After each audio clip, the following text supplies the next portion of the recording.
yang namanya uang itu motivator. Salah satu motivator yang paling efektif. Tapi tidak selalu efektif. Maksud gue gini, orang sampai titik tertentu dia digerakkan oleh uang, tapi udah lebih jauh dari itu udah enggak. Coach kasih solusi. Pakai batik Coach Rene. Saya di sini siap dinilai kondite saya karena kita sesuai janji kan akan membahas performance evaluation. Jadi saya menyampaikan diri saya sebaik-baik saya karena Anda tahu kan? Ya. 3 detik pertama itu penting banget. Jadi 3 detik pertama ngelihat pakai batik, batiknya berbesan. Ini dari Pak SS nih. Oh, dari Pak Sudirman Said. Oh iya, beliau kan orang Brebes ya. Iya. Jadi batik khusus dari sana. Ini representatif sama direktur HRD nih. Emang sih, gue bener juga. Iya kan? Direktur HRD kenapa paling sering pakai batik ya? Kenapa sih? Kayak maaf ya, hidupnya kayak serius banget gitu. Kalau CEO batik juga tapi panjang. Oh, iya kan? Kalau kamu anak CEO nih gayanya kayak begini. Kalau kita ngomongin karyawan, performance, itu kan biasanya kalau udah berhadapan sama direktur HRD, gue beberapa kali juga ngobrol ya. Sama bos HR-nya MRA Media. Halo Mbak Inu, gue mau shout out dulu deh buat Mbak Inu gitu kan. Ya cerita-cerita lah banyak lah. Gue gak pernah diajak lagi ke MRA jadi gue salam lah. Nih, tapi kalau Mbak Inu hitungannya baru, lu kan orang lama. Oh iya orang lama. Iwet gak pernah ngajak gue jadi ya. Iya betul. Iya. Nah jadi intinya adalah mengenai karyawan ini, performance ini kan macam-macam ya. Orang menilainya bahwa apakah dikategorikan dengan dia rajin masuk berarti gajinya tinggi nantinya. Nah, ini bagus banget nih. Ya, menurut gue lo masuk di menohok banget langsung bertanya yang disebut performance apa? Karena aja gue. Karena jangan-jangan yang lo lihat sebagai performance itu adalah kehadiran. Pseudo performance. Pseudo tuh yang mustinya mereferensikan kinerja, tapi belum tentu. Kayak misalnya, kalau mendung dia udah pasti hujan. Iya bener sih, tapi bisa juga kan nggak hujan. Kalau ada kayak bulir-bulir di danau tuh artinya ada ikannya gitu.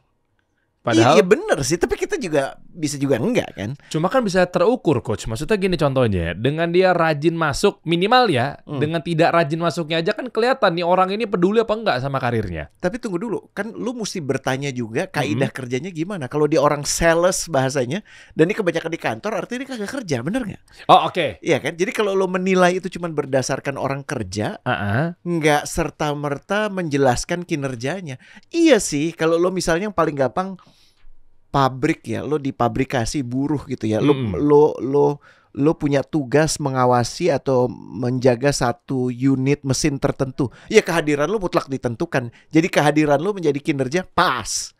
Tapi kan semakin kompleksnya pekerjaan, apalagi di kantoran model kayak di Sudirman, Kuningan gitu ya, atau yang sekarang model yang kayak model kayak kasih solusi, itu kan begitu banyak variasi pekerjaan. Untuk bisa menentukan kinerjanya gimana? Nah itu yang harus diomongin dulu. Kalau lo mau ngomongin pengelolaan kinerja, performance management, udah clear belum definisi dari kinerja itu kayak gimana? Seru juga ya kalau kita dalamin mengenai performance ya. Iya. Ya. Atau dibalik nih Coach, ada juga beberapa media besar gitu ya. Mereka justru malah kayak performance-nya jam datangnya pulangnya itu nggak keukur dengan office hour. Tapi kan kita nggak bisa ngejudge juga bahwa ternyata kok dia masuknya siang sih. Misalnya perusahaan-perusahaan tertentu gitu ya, dengan masuk jam 1 dia pulang jam 10 malam misalnya. Nah itu kan belum tentu dia gara-gara datangnya jam 1 siang. Apa ini beda nih? Karena memang ini peraturan-peraturan yang memang pihak-pihak tertentu. Gue kasih ilustrasi begini deh. Kalau di satu podcast lo meledak jadi 1 juta. Padahal di situ lo cuma menghabiskan waktu 45 menit. Sementara ada di podcast lo lain lagi, hampir 3 jam, nggak sampai 100.000. Kalau dari durasinya, iya nggak? Yang lo bisa ditonton sampai 1 juta orang tuh kan cuma 45 menit. Iya, betul kan? Betul. Tapi yang 3 jam cuma ditonton 100.000. Jadi yang kinerja yang mana? Kalau kita ngukur kinerja darinya datang ke sini, yang 100.000, yang 3 jam, yang 100.000 viewershipnya, yang 3 jam itu artinya lebih berkinerja dibandingkan yang cuma 45 menit walaupun 1 juta. Bener gak? Jadi sekarang yang lo mau jadikan sebagai marka tuh apa? Gitu. Kalau lo mau misalnya, ya kalau kasih solusi ya jelas dong. Mau lo sejam, mau 2 menit, yang penting ditonton lebih banyak orang. Eyeballs kan? Iya. Betul kan? Iya. Tapi kalau lo mengatakan eyeballs, boleh nggak gue mengatakan apa bener nih gara-gara Derry? Maksudnya gara-gara Derry saja. Kalau gara-gara Derry saja artinya setiap kali Derry muncul harus 1 juta atau cuma 100.000, bener nggak? Kenapa kok ada yang 100.000, ada yang 1 juta? Oh, apakah topiknya? Iya nggak? Apakah tamunya? Iya, betul nggak? Ya kan topik kayak si kita coach kasih solusi ini kan 30.000, 40.000 gitu kan? Tapi waktu Daniel Mananta, waktu itu kan sempat ngundang Daniel Mananta dan gue ikut kan. Nah itu. Poin gue tuh itu. Jadi untuk mengatakan bahwa yang menjadi basis kinerja tuh apa udah clear belum? Terus poin kedua, emang benar bahwa kinerja ini dari lo doang? Oke, ada editor memang. Ada editor. Ada videografer memang. Ada tamunya. Iya. Kalau kemudian misalnya lo ngundang Daniel Mananta lagi, apa memang akan selalu dapat segitu? Kan gue juga ngeliat lo pernah ngundang beberapa nama-nama besar. Iya. Pertamanya tinggi, terus berikutnya turun. Gitu kan ada juga kan? Ada. Atau mungkin pertamanya kecil, tapi pas berikutnya ada isu jadi naik gitu kan? Iya. Jadi nggak bisa kita serta-merta mengaitkan, apalagi yang semakin kompleksnya industri dan jenis pekerjaan, antara kinerja dengan orang yang berkinerja tuh nggak semudah itu. Makanya ini bahasan yang 2 SKS maaf 6 bulan lah at least gitu. Tapi paling nggak yang harus diberikan pemahaman clear adalah bahwa yang punya tanggung jawab ini menurut lo siapa? Kan kebanyakan HRD gitu, betul ya? Iya, memang itu emang siapa? Enggak, punya yang paling penting mengendalikan kinerja siapa? Yang bertanggung jawab untuk memastikan perusahaan itu perform siapa? CEO-nya. Iya. Iya. Oke. Nah, kalaupun ada peran dari HR, ya itu mendukung kerja CEO-nya. Iya, atau tapi mendukung kan kerja chief yang lain. Iya, CEO tapi kan mendelegasikan kepada dia hire direktur HRD misalnya. Nggak bisa, karena nggak bisa dengan serta-merta HRD karena gue cuman mau ngurusin bisnis, gue nggak mau tahu kinerja. Itu sama aja kayak orang pengen ngomong gini, gue mau berenang tapi gue nggak mau basah. Itu kan lucu ya. Iya kan? Itu tanggung jawab lo, karena lo sebagai yang first of many istilahnya, kalau di board tuh kan collegiate ya. Lo jadi CEO, lo punya chief yang lain. Terus salah satu chief lo biasanya sekarang namanya HRD, HC ya. Dia punya tim lagi, betul kan? People management biasanya. Nah, kalau lo tumpahkan performance itu cuman ke HC, yang dia akan ukur itu cuman perkara-perkara yang dipahami oleh HC selama ini. Yaitu apa? Yang tadi lo udah bilang, kedatangan, betul nggak? Kepulangan.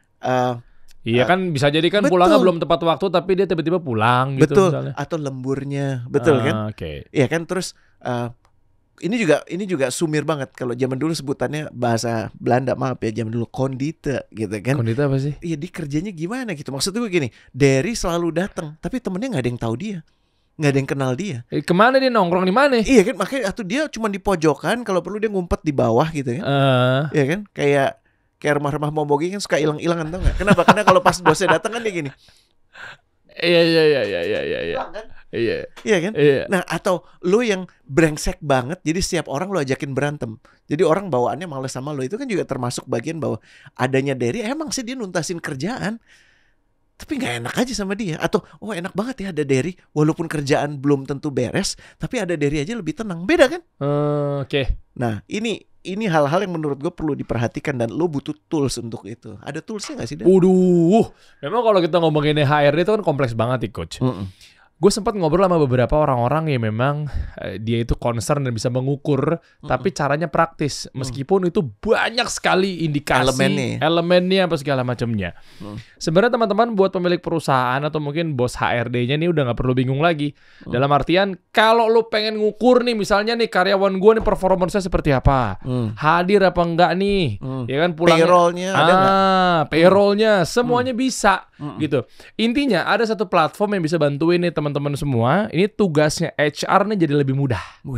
Enak. Jadi dibantu sama robot. Masa? Ini gue kasih tahu ya. Intinya adalah ini HR jadi bisa lebih mengoptimalisasikan lah kinerjanya. Macam-macam. Namanya adalah Mekari Talenta. Ini dong. Iya, ini tentu bisa.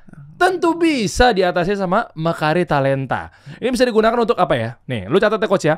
Misalnya ngelola data kehadiran, catat. Kehadiran. Ini coach Ryan sambil nyatat, nih gue jelasin ya. Oke, pengelolaan cuti. Bisa. Ngatur payroll tadi udah sempat lu bilang. Payroll. Langsung nih. Ini gaya-gaya HRD begini nih langsung nih. Jadi yang payroll tuh kayak misalnya yang kalau dia udah dapat bonus sekali karena atau dia dapat bonus hari raya, ya kan karena dia Kristen. Terus dia mualaf. Terus dia mualaf kan. Dapat lagi. Terus dia balik lagi. Itu gak mungkin terjadi ya. Gak mungkin. Untung ada ini. Itu oknum temen gue doang dulu tuh. Gak tahu. Busuk-busuknya udah tahu. Iya. Makanya butuh dicatat yang benar. Tuh, dicatat. Kalau cuma 10 sih bisa lo inget ya. Kalau udah 100 orang, 1000 orang selesai. Susah gimana mau cari tahu nih evaluasi performance-nya kalau memang lo cuma sendiri tanpa robot-robot yang pintar seperti Makari Talenta. Ini bisa evaluasi performance juga tuh. Jangan-jangan lo naik lift bareng-bareng, mukanya lo kenal. Ternyata dia udah kerja bareng lo 3 tahun gitu. Nah itu. Terus bilangnya percakapannya begini. Abis wawancara ya? Baru rekrutmen ya? Lah, saya udah kerja sama Bapak 3 tahun. Nah, di Makari Talenta sistem rekrutmen juga bisa, coach. Cakep. Detail semuanya di sana. Sampai bikin report ya. Cakep. Mau berapa, mau mingguan, mau bulanan, tahunan, semuanya ada. Intinya adalah Makari Talenta ini adalah udah dilengkapi dengan cloud yang dirancang untuk mempermudah ya semua kebutuhan HR. Kamu ngeliat apa sih, Der? Ngeliat sesuatu, ngeliat hatimu. Saya, Masa ngeliat tulisan yang di situ? Jadi ini adalah fleksibel untuk memenuhi kebutuhan HR yang berbeda-beda pada setiap perusahaan. Oke? Nah, ini cocok banget digunakan dari bisnis skala yang kecil. Bisnis kan biasanya dibagi menjadi 3 ya. Skala mikro, tengah, makro. Jadi jangan berpikir bahwa ini jangan-jangan nih kayaknya nih kan perusahaan gue belum butuh yang namanya HR. Yang namanya Chief Everything Officer. Kalau memang ternyata lo belum bisa meng-hire yang namanya HR misalnya, ya, profesional direktur HR misalnya, dan seterusnya, CEO juga bisa, simple, tinggal digerakin aja, set kelihatan semuanya, coach. Langsung dapat ya? Langsung. Nah itu dia, enaknya Makari Talenta seperti itu ya. Intinya adalah langsung aja cek link ya di kolom komen deskripsi, udah gue bantu di sini untuk informasi lebih lanjutnya. Makasih Makari Talenta sudah hadir di Coach Kasih Solusi. Iya dong, tentu bisa. Oke. Hashtag tentu bisa. Tentu bisa. Bisa apapun dia. Enak nih, berarti bahaya juga ya ternyata ya. Ini terancam juga kayaknya nih profesi HR. Semua udah diurus. Pokoknya intinya gini, bisa nggak kita bareng sama Makari Talenta, kita office to office? Itu menarik tuh. Support dong ya. Jadi buat bos Makari Talenta, ini saya kenal baik sama beliau nih. Pak Siapa Swandi. namanya? Pak Swandi. Swandi. Keren nih. Pak Swandi, ajak kami Swan. Bener, Swan. Swandi. Kita ke kantor-kantor, kita coba cek. Jangan-jangan ada keribetan pada bagian HRD-nya. Kita bisa bantu, bisa diurai langsung. Itu dia. Nah, itu menarik sih. Mengenai berbicara mengurai nih coach. Memang dulu gue juga punya pengalaman ketika di perusahaan-perusahaan sebelumnya gitu ya, mengenai ada kasus nanyanya ke kita langsung, dia mau urai, kesalahpahaman sering terjadi. Karena memang ini HR tuh, ya gue nggak tahu nih, gue mau nanya nih coach mengenai performance dari karyawan. Gue pernah diajak ngobrol satu ruangan, gue nggak mau sebut perusahaan yang mana. Hal yang lumrah nggak ketika dia nanya, si Dery kayak gimana kehadirannya? Si ini gimana? Maksud gue, peran lu sebagai apa? Karyawan. Enggak, kan dia nanya orang lain. Manajer. Sorry, lu manajernya orang itu? Iya. Oke. Yang nanya adalah? HR-nya. Oke. Gue pernah digituin. Maksud gue, apakah harus ada barrier? Maksud gue ini kan HR kan perannya kan ya lu punya appraisal sendiri, lu punya penilaian sendiri. Kenapa harus nanya ke gue? Nah, soalnya ada beberapa disalahgunakan, coach. Ini gue jujuran aja. Oleh HR-nya? Dua-duanya dong. Bisa. Contoh, kita ngomong dari karyawannya. Merasa dekat, merasa ini taunya dipakai untuk menjatuhkan timnya atau level yang lainnya. Ini sering terjadi. Contoh misalnya, Der, si orang itu emang benar tuh begini. Misalnya ternyata enggak, tapi gue bilang, benar itu. Nah, maksud gue batasan untuk menilai performance karyawan itu sejauh apa ya, Coach? Lagi-lagi, kalau kita bicara soal ilmu performance management, lo mesti punya clarity yang dinilai apa. Ya, dan kemudian basis penilaiannya apa? Angka kah? Ya kan? Data nggak datang kah? Oke. Ya kan? Apa untuk bisa mengatakan dia perform atau enggak? Dan tentunya lo mesti punya standar. Maksud gue gini, kalau di kelas yang rata-ratanya 8,5, lo dapat 8,4 tuh di bawah standar, bener nggak? Iya. Iya kan? Dan dalam proses itu mesti dilandasi oleh trust bahasanya. Jadi lo tahu bahwa dalam pekerjaan itu lo dinilai bukan untuk menjatuhkan lo, tapi justru untuk membantu lo meningkat lebih baik. Kan kalau kita nggak dapat feedback, karena basis dari trust itu justru ada percakapan. Dalam percakapan yang otentik itu yang muncul adalah feedback positif. Oke. Feedback positif itu artinya gini, dari 8 kriteria ini 7 lo bagus, yang kurang nih 1.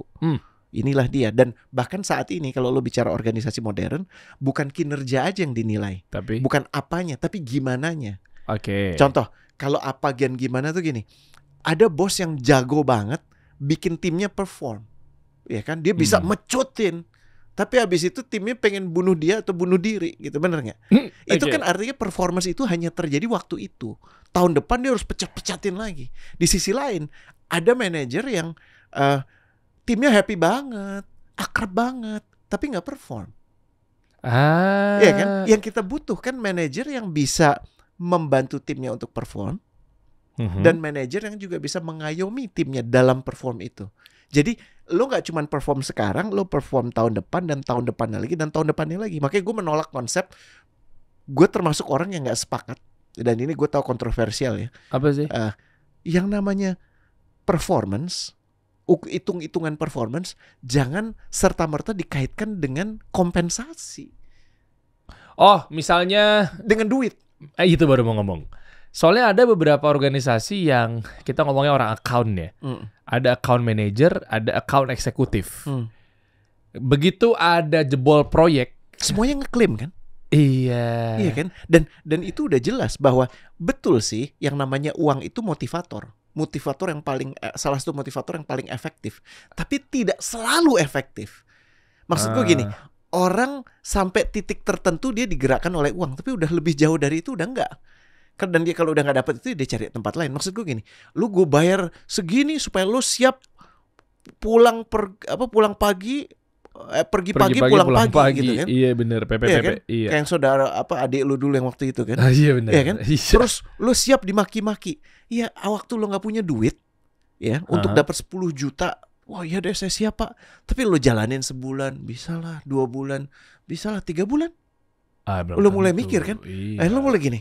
Apa iya hidup gue kayak begini doang? Akhirnya mulai mikir yang lain. Nah, kaidah ini bahwa yang namanya penilaian kinerja jangan langsung dikaitkan dengan duit yang diterima, karena bisa jadi juga bukan kerja dia doang.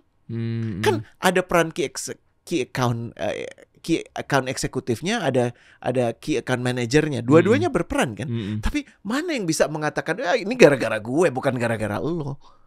Susah juga ya. Betul kan? Nah, makanya kita punya banyak sekali problem kalau kita bicara soal performance evaluation. Banyak yang melakukan itu pro forma. Banyak perusahaan nih, gue juga tahu nih. Dia baru mengakuinya di akhir tahun atau tiap 6 bulan. Bener gak? Kita mau penilaian nih. Dan kenapa penilaian dilakukan? Supaya gaji lo naik gak? Lo mau naik gak? Iya lagi. Bener gak? Iya Dan lagi. pas dicek, yang lo nilai apa? Yang lo nilai akhirnya karena lo gak punya catatan bulan 1, 2, 3, yang lo fokuskan cuma di bulan ke-5 dan ke-6. Itu pun juga 2 pekan terakhir. Jadi kalau lo ngegolin di bulan ke-6, lo selamat. Kenapa? Karena bos lo ingetnya lo ngegolin. Walaupun 5 bulan pertama lo gak ngapa-ngapain. Itu tuh. Yang lo ngegolin di bulan pertama, bos lo udah lupa. Ini udah bulan ke-6, mana lagi lo ngegolin? Iya, tapi itu akan terlaksana dengan baik. Tentu bisa kalau pakai Mekari Talenta. Nah itu. Jadi lebih keukur tuh catatan-catatan evaluasi performance karyawan. Tapi gue berharap alat yang keren dari Mekari Talenta ini digunakan dengan tidak serta-merta menyatukan dengan kompensasinya, dengan gajinya. Ini penting ya. Kenapa? Iya. Karena gaji itu butuh diskusi yang lain. Ya. Ada juga cara yang menarik banget nih. Ini gue juga lihat banyak di perusahaan ya. Jadi self assess deh, Der. Karena gue nggak sempat nilai kerjaan lo, dan kerjaan ini sumir banget, semuanya punya peran di sini. Menurut lo 6 bulan ini gimana? Ya Allah. Terus lo menilai diri lo kan? Iya lagi, iya. Iya kan? A, B, C, D, E. A keren banget, E katrok banget. Terus, nih bos, menurut gue sih kalau Derry tahu diri dia B lah ya. Tapi kalau Derry yakin banget gitu kan, Derry taruh A. Terus gue atasannya Derry, gue bilang A. Paling tinggi juga lo tuh C.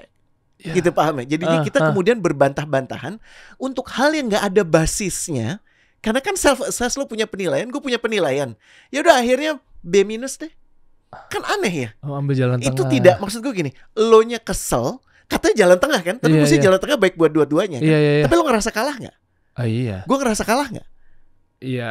Karena gue pengennya lo C, lo pengennya A, betul nggak? Ya, pada saat turun. B, dua-duanya kecewa. Oh, hati-hati nih. Berarti jalan tengah belum tentu menengahi ya? Belum tentu. Oh, ya. Gitu. Nah, kalau itu dipertahankan, kalau terus dipaksakan bahaya. Dan ada juga yang namanya halo effect. Tahu halo effect nggak? Apa sih? Mukanya soleh gitu ya. Mukanya tuh model-model kayak Dimas gitu, yang kalau panggilan azan langsung sholat. Dan lo kan sebagai orang muslim yang baik, dalam waktu menilai Dimas masih basah, masih wuduan gitu ya. Terus iya pak gitu kan. Lo mau nilai jelek juga lahirnya ngeliat, ya ini anak sholat ya. Padahal itu kan dua penilaian yang berbeda, betul ya? Iya. Lo gak menilai kesolehan dia, lo menilai kinerja dia, betul ya? Atau ada orang yang ngingetin banget sama mantan lo gitu kan, yang ayu banget, cantik banget, yang lo nggak pernah terjadi atas alasan apapun. Terus akhirnya pas lo udah soft duluan. Atau sebaliknya, pacar yang mengecewakan lo, yang mutusin lo lewat WhatsApp zaman itu atau lewat BB. Gila, lo kesel banget, terus pas nongol tuh muka dan lo mesti ngasih penilaian. Kira-kira lo ngasih penilaiannya gimana? F. Walaupun ini orang paling rendah Ya gue pengen F aja udah, iya kan? Biar parah. Nah itu yang disebut sebagai bias. Jadi kalau kita mau fair, untuk bisa terjadinya sesuatu sebagai muslim, kita mudah sih memaknainya. Kaidah rezeki itu nggak mungkin salah alamat, betul nggak? Iya kan? Iyalah. Dan masalah pintunya dari mana itu terserah. Makanya kita jangan punya kesongongan untuk meyakini bahwa metode performance management gue ini yang paling mumpuni, sehingga orang digaji menurut performance management ini. Karena jangan-jangan orang yang lo nilai nggak punya pendapat sama, atau organisasi yang menggunakan itu tidak punya pendapat sama. Jadi performance management, dan mudah-mudahan gue berdoa Mekari juga termasuk yang di situ. Yang terpenting itu adalah punya nih kaidah performance management yang baik. Mengaitkan antara goal tuh orang dengan goal organisasi. Kalau yang masuk ke sini cuma nyari duit, masuk ke kasih solusi cuma nyari duit ya, tinggal tunggu waktu dia keluar, bener nggak? Tapi kalau yang masuk ke sini pengen belajar digital marketing, pengen belajar digital media, ya, pengen ngerti kaidah influence to the public, beda nggak? Beda lah. Merasa memilikinya juga ada itu. Beda. Makanya kenyambungan itu butuh. Mulai performance management itu bukan saat dia mulai bekerja, pada saat sebelum. Kan lo tadi katanya di Mekari ada buat rekrutmen juga kan? Bisa. Jadi rekrutmen tuh cuma ngelihat skills, aspirasi juga penting. Itu satu. Apa coba tadi? Goalnya tuh orang sama goalnya manajemen itu nyambung. Lo di Hard Rock waktu itu nyambung kan? Nyambung, iya. Terus di mana lagi lo pindah? Iya, pokoknya gue dari Emerald tuh megang 5 radio di program director itu kan di Trax, tapi dibantukan juga untuk memperbantukan si 4 radio lainnya. Terus kemana lagi? Oh, Indika Group. Nah, itu nyambung kan? Iya, nyambung. Jadi maksud gue gini, ada aspirasi lo, ada di setting ini. Jadi keberadaan lo di situ nggak cuma hitung-hitungan duit, nggak cuma transaksi.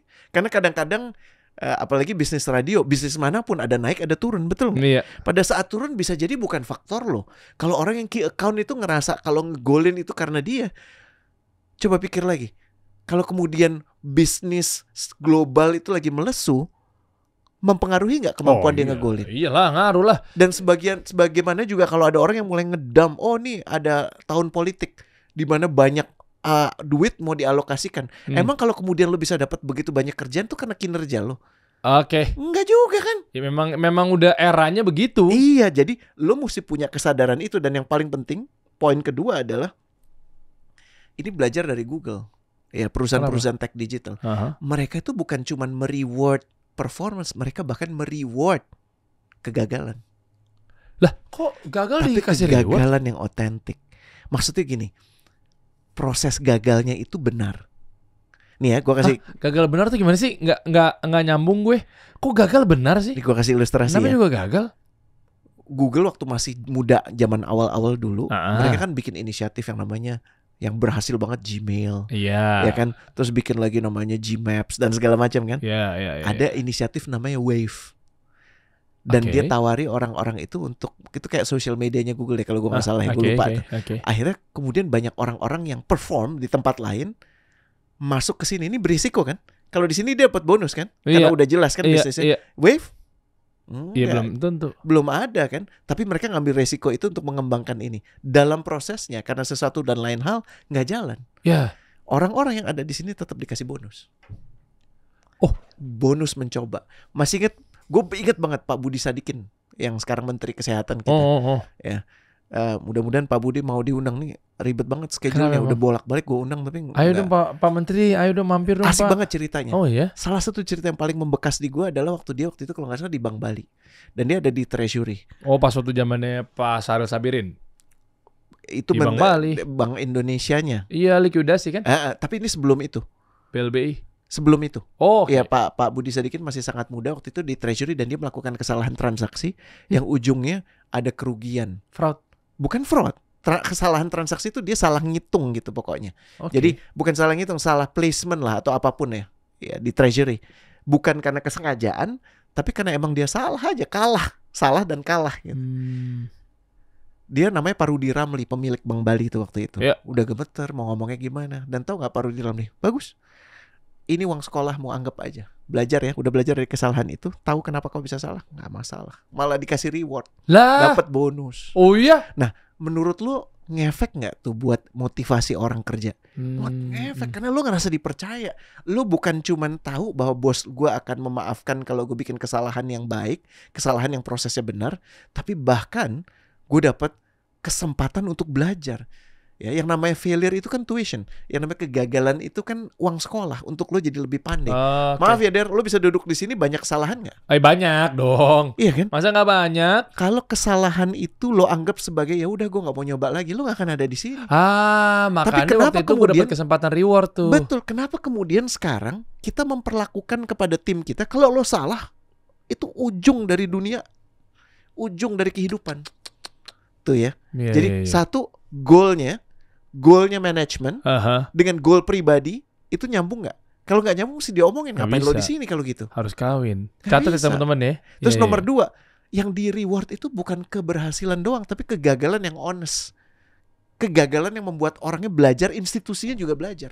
Itu betul di reward. Nah kalau ngukur performance-nya gimana? Oh dia nggak perform kok digaji, kok malah dapat bonus.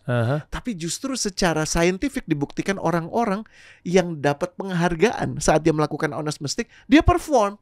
Selanjutnya dia perform gila-gilaan. Karena want to prove kan. Oh ya, terpacu ya? Terpacu. Karena gue dipercaya, gue mau nunjukin ke bos gue. Oke. Gila. 2 ya? Iya 2 nih. Ini terbantukan sekali ya. Buat tadi nih misalnya lagi-lagi balik nih ke HR nih ya. Ini jujur teman-teman, bukan maksud untuk campaign dalam arti yang gimana-gimana, tapi lebih kepada tentu bisa nih buat para HR didampingin atau ada temannya yang bernama Makari Talenta. Karena terukur sekali tuh HR tuh. Tentu bisa lah. Dan gini, hitung-hitungan yang dimunculkan sama Makari, jangan lu jadikan cuman berhasil memenuhi target, carrot. Gagal, steak, tabok. Nggak gitu. Makari udah bikin ini bagus-bagus. Tugas lo adalah memaknai ini dalam dimensi yang lebih kaya. Karena yang ngerti kenapa dia perform, ya kan bisa aja dia perform karena pamannya baru naik jabatan dan kemudian anak ponakan gue kesayang, ya udah gue beli di lo deh. Mungkin nggak? Kan banyak sekali paman sayang sama ponakan sekarang kan? Betul kan? Iya betul. Iya kan? Nah, kan bisa juga yang gagal tapi dia udah mati-matian dan dia dapat gini. Dalam hitungan tahun 12 bulan dia gagal, tapi dalam itu dia menemukan satu cara untuk membuat tahun berikutnya perform. Betul ya? Itu yang gue maksud bahwa jangan serta-merta apa yang dinilai sebagai performance lo yakini sebagai itu satu-satunya cara. Makanya gue gak terlalu percaya dengan balance scorecard, KPI gitu ya. Itu cuman gini. Tapi penting lah, itu kan buat ngukur. Iya, measurement penting. Tapi jangan dijadikan sebagai jurisprudence ya. Ketetapan dong. Maaf ya, kalau yang namanya speedometer 10 tuh pelan gak? Pelan lah. Pelan. Tapi kalau lo jalannya 10 itu di taman kanak-kanak, iya memang segitu. Iya kan? Oh iya. Kecepatan harus 5 men. 100 cepet gak? Cepet lah. Tapi kalau lo ada di tempat yang harus race car, di mana di sana yang 250, 300 pelan, kan. Pelan. Jadi jangan terpaku sama speedometer. Lo mesti mata lo tuh Jangan cuma ngeliat ke speedometer, lo harus buka dong, lihat kanan kiri lo. Keadaan bisnisnya gimana, yang membuat dia berhasil apa. Jangan malas. Ya. Pertama inget ya, Iya. antara orangnya sama organisasi Harus kawin. goalnya Iya. harus kawin. Iya. Terus kedua apa? Apa tadi tuh lupa gue tadinya. Rewarding Iya. failure. Yang dihargai itu bukan, gue nggak mengatakan keberhasilan nggak boleh dihargai, tapi jangan serta merta dihargai karena KPI itu tadi. Iya. Ya, ada faktor lain yang menyebutkan bahwa emang dia benar-benar kerja keras dan memang ada proses yang membuat dia layak untuk diganjar sekian. Nah, yang terakhir ini juga nyebelin, namanya unfair competition. Kenapa jadi nggak fair? Unfair competition tuh maksudnya begini. Iya kan nggak fair dalam kompetisi kan maksudnya? Sorry, salah kok competition. Unfair compensation. Maaf. Oh, oke. Maaf ya. Iya. Unfair compensation. Maksud gue gini, membahasakan kekasih solusi yang gampang gini. Lo ada editor yang lo tahu dia tuh nakal banget, dia jago banget mainnya, sehingga potongan-potongan yang dia ambil tuh tahu ya, yang tahu. langsung yang dia gini. Kan itu kan intuitif ya. Orang mau belajar kelas editing 2 tahun juga belum tentu bisa ada di level dia. Iya, tahu Betul, gue, kan? tahu gue. Itu skill yang maksud gue patut lo ganjar nggak Oh iyalah. di sini? Iyalah. Iya kan? Boleh nama lain? Maksudnya? Patut lo Prabowo nggak? Cepet ya. Kita orang radio cepet ya. Pak. Udah fokus ya. Ya Pak Presiden, calon presiden. Kita doakan, Masya Allah. Oke, ya. Sampai mana kan gue lupa tuh. Patut di Anies nggak? Patut di Ganjar hargai nggak gitu ya. Hargai boleh. Kan kalau kemampuan editing itu hilang, maksud gue gini, belum tentu lu bisa dapat kan dengan segera, betul nggak? Iyalah. Tapi terus ada 3 editor baru yang protes sama lo. Kenapa gaji ini orang lebih gede? Kan kami kerjanya sama. Iya, sama. Gue ngedit filenya juga sama. Ya. Misalnya video juga, gue juga video. Iya kan? Kenapa? Kenapa lo gaji dia lebih tinggi? Ya kan lo mesti jelasin. Cuy, bro. Karena kinerja dia mengedit itu ditunjukkan dengan orang seneng hasil editan dia sampai saat ini. Apakah itu satu-satunya? Enggak. Tapi gue butuh dia. Karena kasih solusi menjadi kasih solusi kan bukan cuma kata dari kasih solusi, tapi ada angle-angle yang bisa dipahami oleh editor itu. Paham ya? Iya memang. Sehingga lo nggak bisa karena semuanya tuh editor, lo gaji sama. Itu namanya bodoh. Kenapa?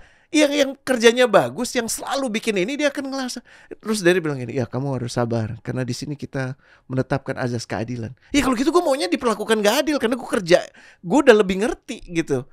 Paham ya? Nih gue kasih contoh lagi kayak di perusahaan-perusahaan kayak model kayak Apple gitu ya. Orang dengan tingkatan yang sama bisa dapat ESOP, atau ESOP ya, Employee Stock Options. Yang satu bisa dapat $10,000, yang satu bisa dapat $1 juta. Posisinya sama. Tapi ada yang diharapkan dari yang dapat $1 juta untuk dia lebih perform lagi. Karena dia udah menunjukkan performance ini sebelumnya. Paham gak? Dan kalau yang ongoing, ini juga menarik. Contoh perusahaan-perusahaan di tech company ya, sebagai referensi, ada junior yang performance-nya tinggi, duit yang dia dapatkan ya, itu lebih tinggi daripada orang senior yang performance-nya average. Gila. Menarik ya? Nah, bisa begitu ya? Ini yang harus dipikirkan bahwa dinamika kinerja itu sangat dinamis. Jangan dijadikan konsep statis. Karena sudah diturunkan dari Pak Direktur, sistem penggajiannya seperti ini. Makanya maaf sekali, gue bermasalah banget dengan single matrix cuman dihitungnya dari profit. Itu bermasalah. Tapi kan memang profit acuan ya? Ya salah satu acuan dari. Cuma mungkin nggak melulu diukurnya hanya profit ya? Masih ingat nggak waktu itu sebelum Garuda jadi sebaik sekarang gitu kan? Sempat ada satu momen di mana kayaknya mereka hebat banget. Padahal itu mengakui pendapatan yang belum terjadi di depan. Itu kan akal-akalan supaya kemudian bisa dapat bawahnya tuh gemuk. Gede ya. Kenapa? Karena duit gue, bonus gue, tantiem gue dapetnya dari situ. Itu kan ngaco. Jadi sekarang orang melakukan penghematan untuk hal yang salah, hal yang benar, dipirit-pirit gitu.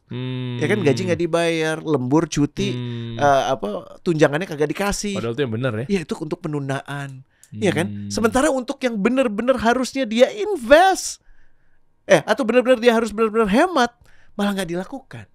Nah, ini yang jadi masalah. Dan makanya bukan cuma tanggung jawabnya si CHRO, bukan tanggung jawabnya HRD, ya, tapi ini tanggung jawab CEO dan para chief yang lain. Menavigasi, ngasih tahu. Kan prinsipnya kalau kita mau ngasih penilaian, sekarang kalau ngasih penilaian gini, ada 10 orang ya, namanya Deriansyah, Deriani, Rira, gitu kan, semuanya sama, Dari jenggotan semua gitu kan. Terus tiba-tiba Deriansyah, hadir Pak. Kamu mohon maaf. Kenapa? Tidak menang, gitu ya. Baik. Coba lagi ya nak, berikut. Tapi nggak dikasih penilaian ya. Kan maksud gue gini, kalau main bola kan jelas ya. Kalau kebobolan lebih banyak gol, lo kalah, betul kan? Kalau senam kan makanya dikasih tahu penilaiannya itu kan bukan setelah semuanya selesai baru dia yang menang. Kan dikasih tahu gue kali yang baru senam ini nilainya segini gitu, betul nggak? Iya. Kenapa? Supaya nggak kemudian abis itu ada bapaknya si gimnasnya itu datang ke lo, awas lu ngasih penilaian jelek buat anak gue gitu, betul nggak? Iya kan? Itu kan ada namanya apa? Transparansi. Transparansi dalam penilaian. Orang kudu ngerti yang dinilai dari gue apa. Kedatangan kah? Tapi kalau kedatangan, emang itu jadi penentu kinerja gue beneran? Kinerjanya apa sih? Datangnya berguna nggak di kantor? Bawa duit nggak? Apa penghematan? Apa membuat memproduksi apa? Nah, dan orang yang posisi yang sama bisa jadi punya keberhasilan yang beda-beda, betul nggak? Karena yang satu marketnya pemerintah yang butuh waktu lama untuk punya hubungan baik, yang satu marketnya multinasional, cepet aja asal harganya cocok, semuanya beres, deal.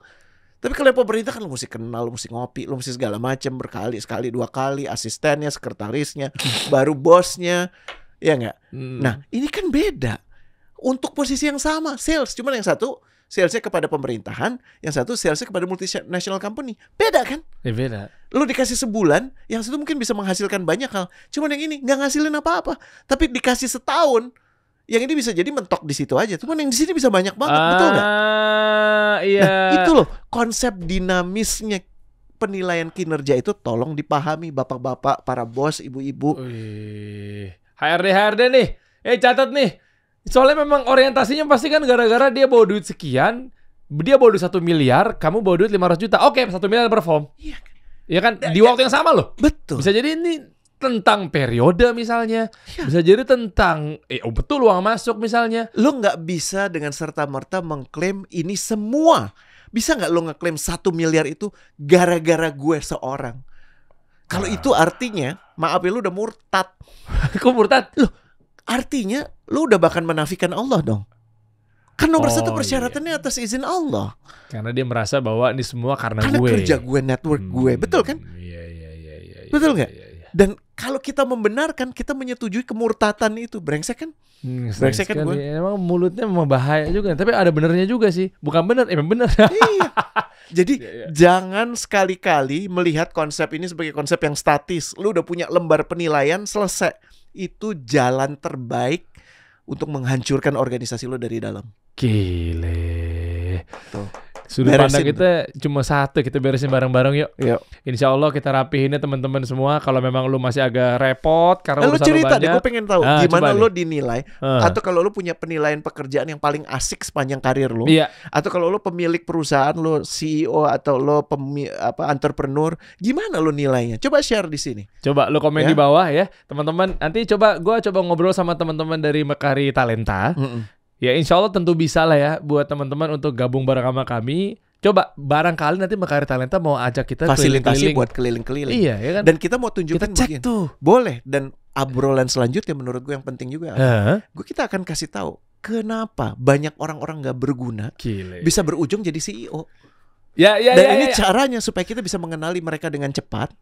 Dan kita nggak usah lama-lama di perusahaan itu. Dan bagaimana kita bisa dengan cepat melihat walaupun kayaknya brengsek sama gue, tapi bos gue ini ternyata bukan cakep. Nah itu bahaya nih pembahasan berikutnya ya. Cakep nih. Sekalian disidak aja nih kalau datangnya Bakari Talenta bisa jadi kesidak tuh mereka semua ketahuan tuh ntar tuh mana yang performa mana yang enggak nih. Ya, bahasa berikutnya ya. Oke. Coba kita cek aja ntar komen-komen yang udah pada masuk nanti kita bahas minggu depan. Coach kasih solusi.